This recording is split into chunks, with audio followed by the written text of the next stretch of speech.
Hello students of BSc Part First. Here I am Dr. Raksha Mishra. आज मैं आपका equisetum का lecture third लूँगी. मैंने वेजिटेटिव करेक्टर्स के बारे में आपको बताया था, इक्विसिटम के हैबिट एंड हैबिटेट के बारे में बताया था प्रीवियस लेक्चर्स में. आज हम उसको कंटिन्यू करते हुए उसके रिप्रोडक्शन के बारे में पढ़ेंगे.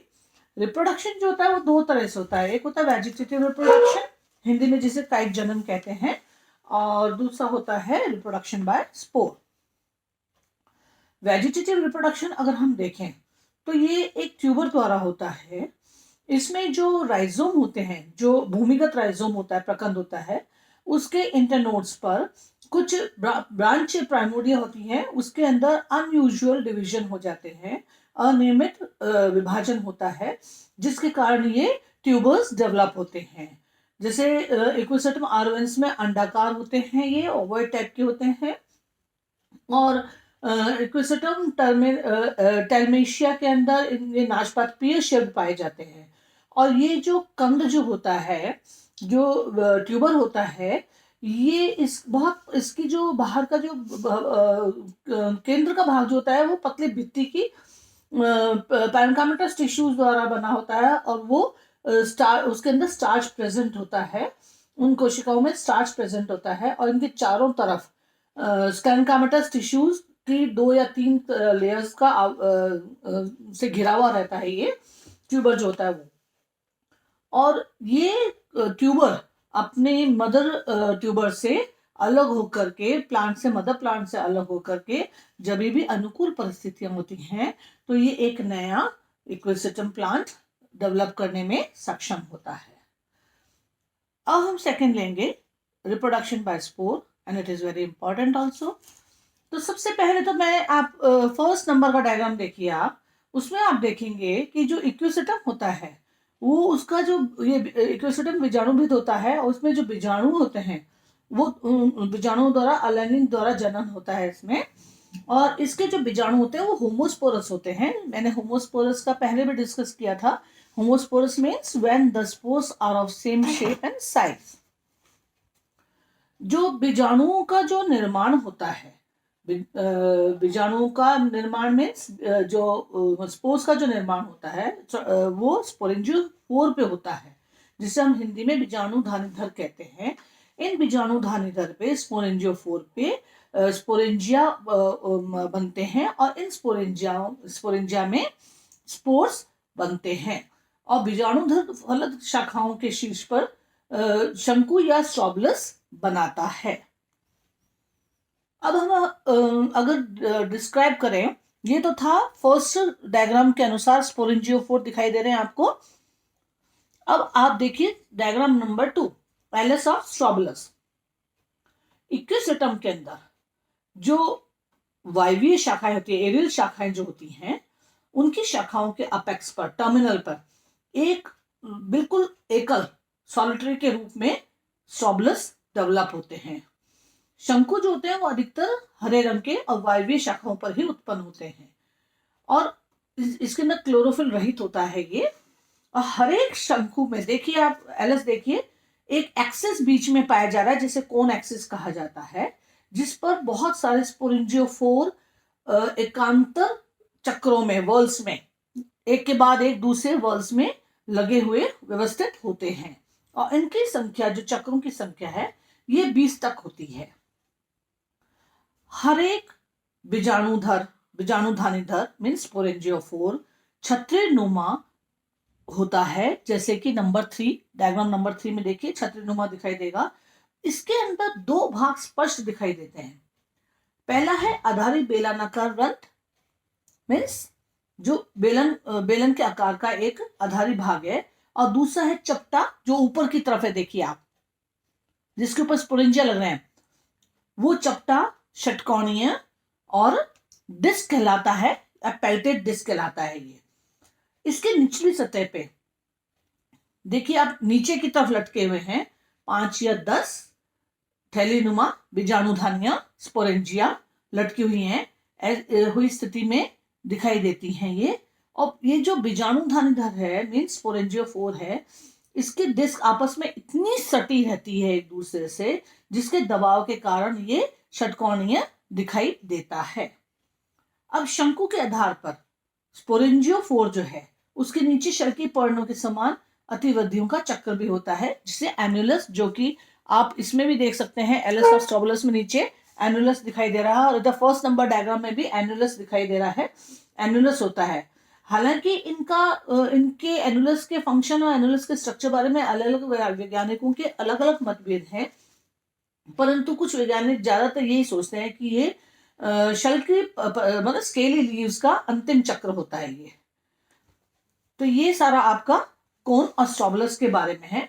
अब हम लेंगे डेवलपमेंट ऑफ स्पोरेंजिया, स्ट्रोबुलस या स्पोरेंजिया।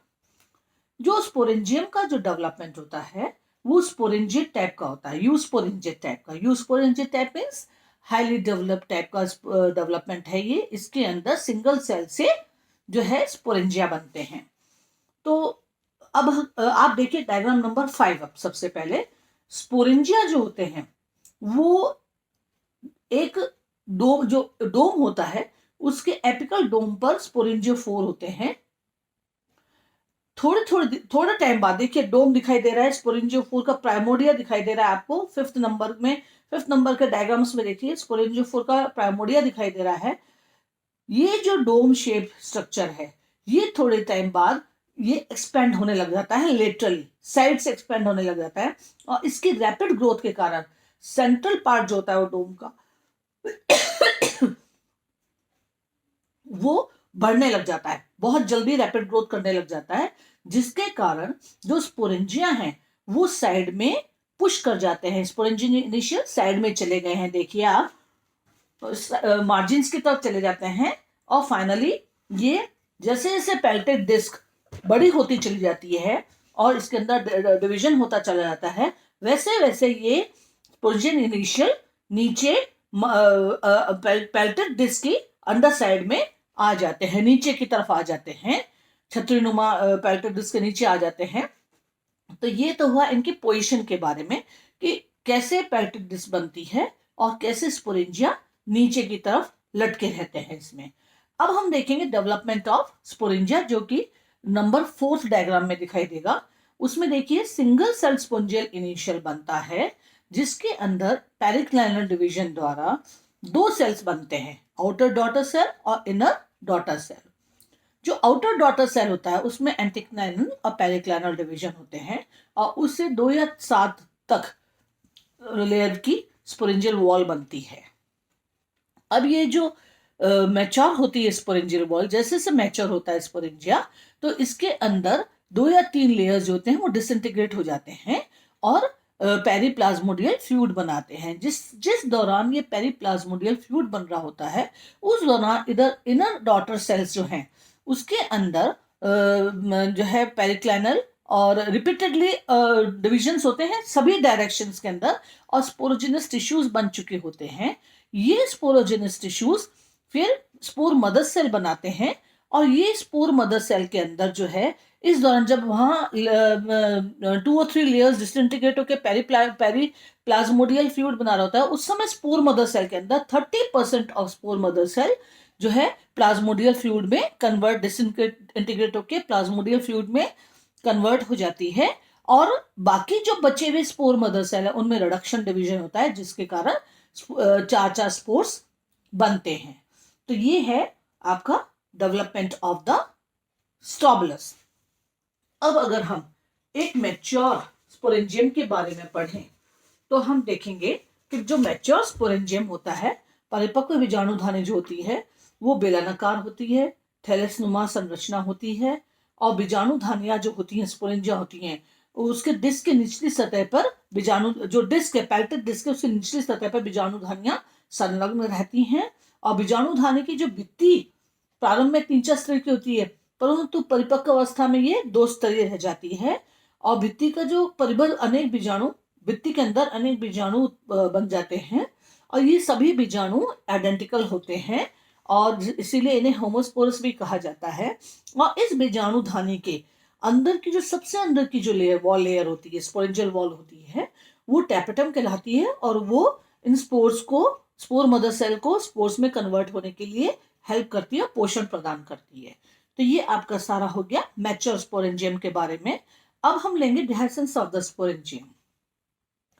अब बीजाणुओं के परिपक्व होने पर जो शंकु होता है उसकी जो एक्सेस होती है वो विदित हो जाती है और उसके कारण बीजाणुधानी दर एक दूसरे से पृथक हो जाते हैं, मीन्स स्पोरेंजियोफोर अलग अलग हो जाते हैं।